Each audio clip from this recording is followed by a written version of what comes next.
recipes are incredible. They never do me wrong, and this was not an exception. These are really good. So if you're into apple cinnamon flavors and you're into scones, I would recommend this recipe, and I'll have it in my description. It'll be linked there. So we're first just starting out by adding some dry ingredients to a bowl.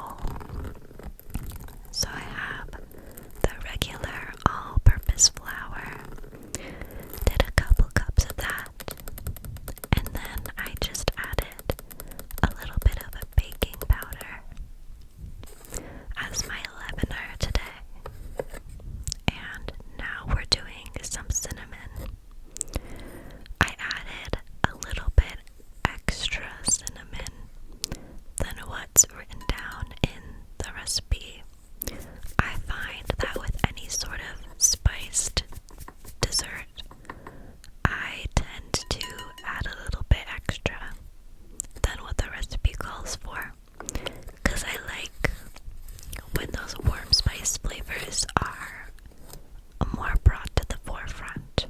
So if you also enjoy that, add extra cinnamon like me, or just follow the recipe as it's written. And now I'm adding a little bit of salt. Do you see my new cutie little salt container? It's actually, I don't think it's meant to be for salt. I think it's just meant to be a decoration. I got it at the craft store Michael's because they had a bunch of their like summer and fall stuff on sale for like half off because they're transitioning into Christmas already. I cannot believe it's already November. That's insane to me.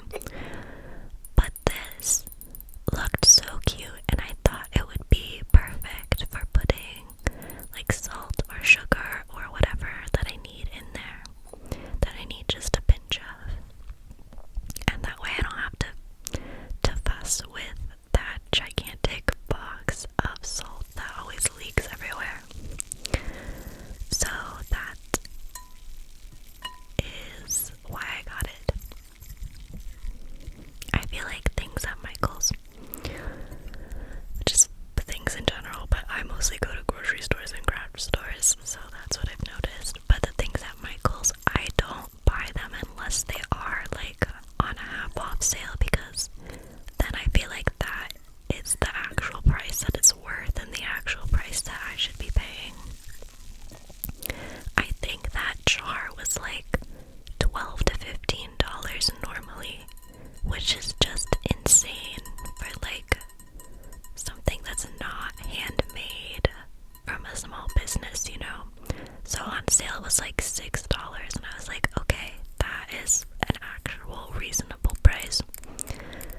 And they have sales quite often, so I'm not sure. Maybe they're just, it's always on sale and they're sort of artificially inflating the price at first to make me feel like I'm getting a better deal, but whatever they're doing, I don't know. I guess it might have worked on me because I did see it and be like, that's a sale price and I'm gonna buy it. But we're moving on to butter now. So you sort of, the base of a scone, I guess. I don't know if a scone is considered pastry or not, but the base of it is you sort of started out like a pie crust. So you have the dry ingredients in the bowl, and then you have really cold butter that you work into the flour mixture. So I made sure it was extra cold by putting it in the freezer for like 30 minutes before I started making this recipe, because I knew I was going to be using this grater and I was going to be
insecure. I just like have a preference. I have a style preference, maybe.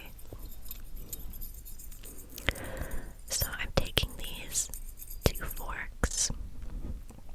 That is what I'm using to incorporate the butter into the dry floury mixture, because I don't own a pastry cutter, which is what Sally recommended. So if you don't have a pastry cutter, you can just use 2 forks, like she suggests, as an alternative. But honestly, you can kind of see that I am mostly just doing it with like 1 fork. So maybe the 2 forks wasn't really necessary. I don't know why. I'm someone that like I'm left-handed, and so I have to do everything with my left hand, and I cannot even compute how people do anything with their right hand at all. And I think this is one of those instances where I literally like I didn't even know how to hold the fork in my other hand to like even make it work in this scenario, which is really funny, because most people are right-handed, and I don't know, I feel like it's not that difficult to just hold a fork in the opposite hand, but for some reason my brain is just like, this is so foreign to me. I don't know. I got the extra long forks out for this part because I thought they would maybe mimic a pastry cutter a little bit better. I don't know. She said to mix it in until the butter is like pea-sized and just coat it in the flour, so that's what I did.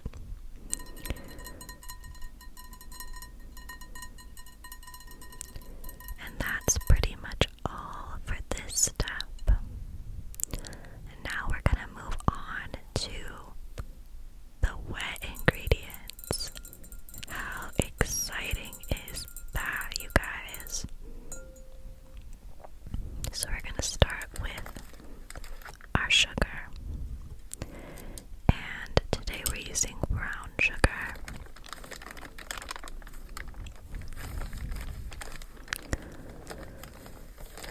Honestly, I feel like with any kind of autumnal or wintry dessert, I gravitate toward brown sugar.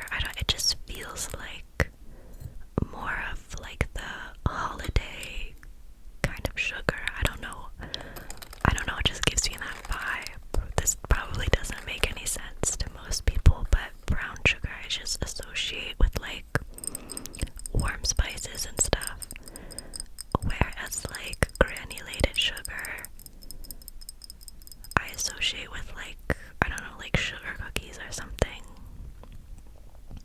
But like brown sugar is like distinctly like a more festive sugar for some reason in my head. I do that with like, I categorize things like that a lot in my brain. I feel like I do that a lot with music too, like albums. I'm like, this is, regardless of when it came out, like when it was released, I'll be like, this is a winter album, or this is like an album that you should listen to in the spring. And there's no like logical explanation behind it other than like I just listen to the music and I'm like, this is spring vibes. Obviously everyone should agree. I feel like that's very similar to how people like in school, you would have like color coordinated folders or binders for each of your subjects. So like for me, math was always red and science was always green, and English was usually like blue or purple. And I don't know if that's gonna be a divisive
this time.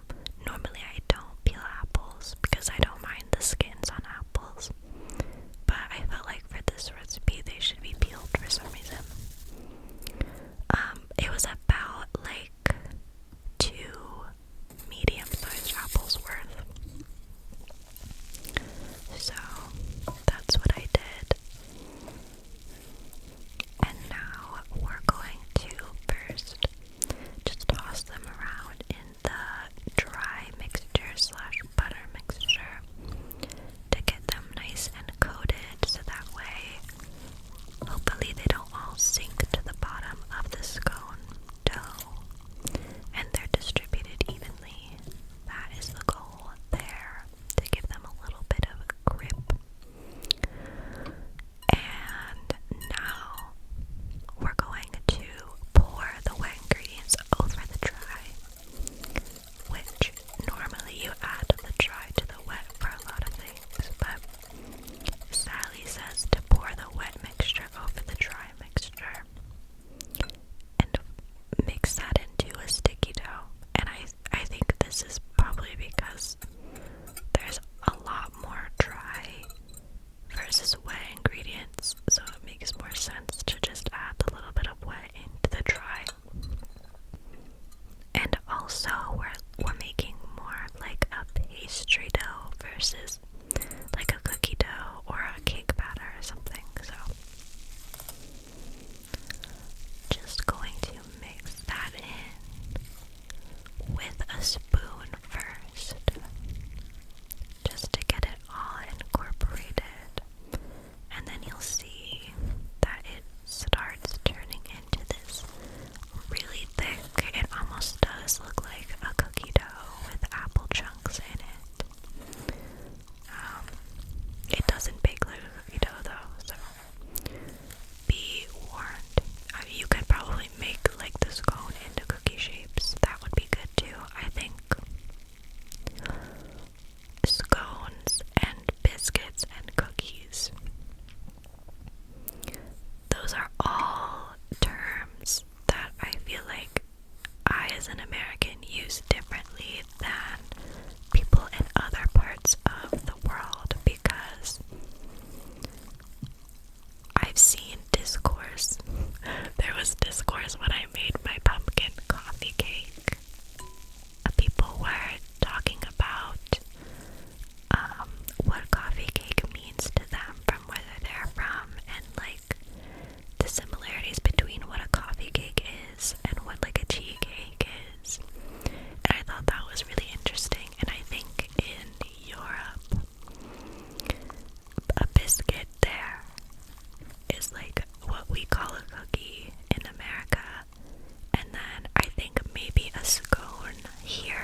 Sally says at least 30 minutes. I did mine closer to 45 minutes to an hour, and they turned out well. You also could leave them all the way up to overnight.